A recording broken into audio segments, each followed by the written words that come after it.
What's up everyone? In this episode we'll be taking a look at the dungeons of Guild Wars 2. So far only 1 out of 8 dungeons has been released to the public, the Ascalon catacombs. Anyway, just sit back, relax and enjoy the video. Also, please don't forget to rate the video, comment the video and subscribe for more videos like these in the future. Thanks.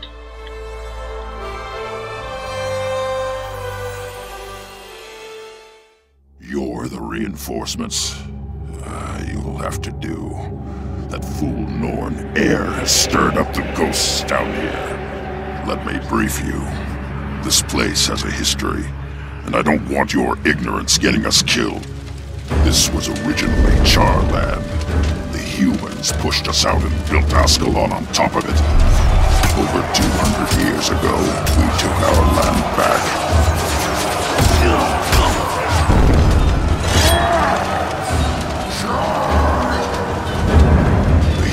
King Adalbert watched his soldiers panic as we breached the city gates.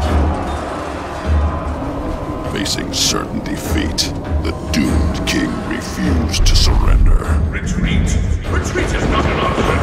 Adalbert smashed his ancient blade Magder and cursed Ascalon. You will not abandon me! The blast incinerated the attacking legions and turned the defending humans into vengeful spirits. We will never surrender! Never! The ghosts see the living as invaders. They show no mercy and no weariness, only blind hatred.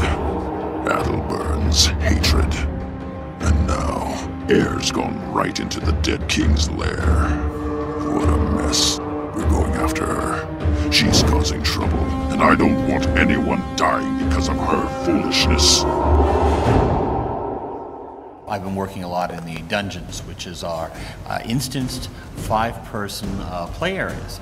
And for the story mode of this, we're looking so that we're working on a design approach that basically a 5-person group will be able to complete it and survive the story.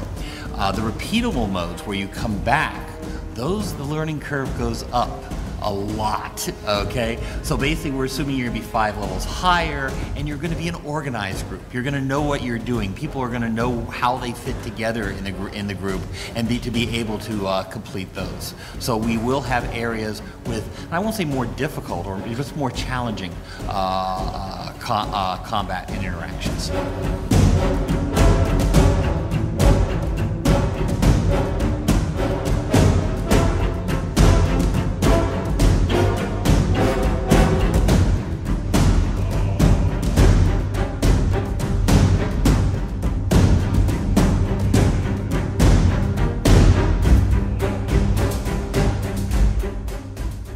Hi. We already know that there's going to be difficulty scaling, and that if a level 80 player wants to go back into a level 20 area, you're going to scale the 80 back down. But I don't think you've mentioned on how this might work in dungeons or stuff like that. You have the explorable version, but if a level 80 wants to do like a level 20 dungeon, is it going to scale up for them or scale down for them, or the reward's going to be viable? Yeah, another good question. So all the dungeons in the game have level caps on that dungeon. That's like the max level range for it that is allowable. And so, for example, the Ascalon catacombs is the one dungeon we've talked about so far. And the story version of that dungeon is, I believe, level 30, and the repeatable or explorable version is level 35. Each of those dungeons has a cap above that. That's sort of the maximum level your character is allowed to be in that dungeon. So if you're level 80 and you come back to the level 30 story dungeon, the game's going to basically sidekick you down to be like level, 3 or 4 levels above the dungeon. So it's still entertaining for you. It'll certainly be much easier than if you are the exact level of the dungeon, but we want to be able to have that as an opportunity so you can actually go back and replay all the dungeons in the game and have fun and be able to enjoy those at any level. So all the dungeons will have a max cap that it sets you back down to if you go back to those at a higher level.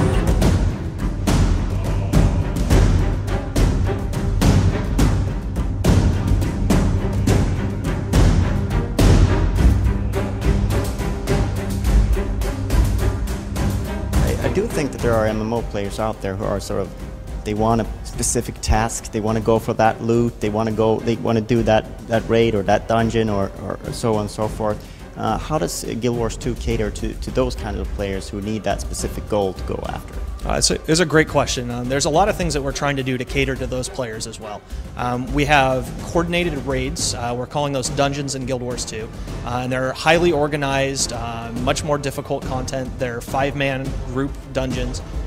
They involve a lot of group coordination, a lot of working together, and they have a lot of rare armor sets and weapon sets that have looks that you can only get out of doing that content.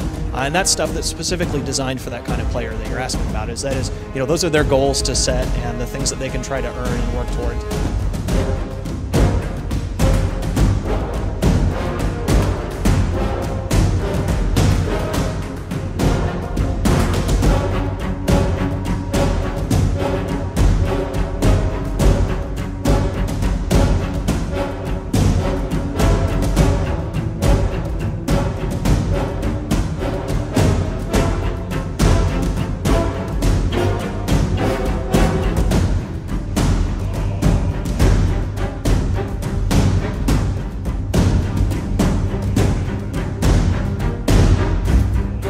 One of the other things that you guys showed up today was dungeons for the first time. I got the chance to get my hands on them, and they were very, very fun.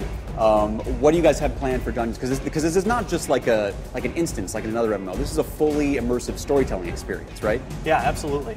So our dungeons have 2 modes, and the first mode is the story mode.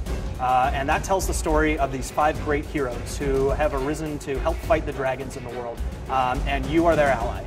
And these dungeons, through the story version, they tell the story of these 5 heroes, and you help them overcome their problems and help them kind of, we like to say we're bringing the band back together. These heroes break apart, and you're helping get these 5 great heroes back together to overcome all these great evils.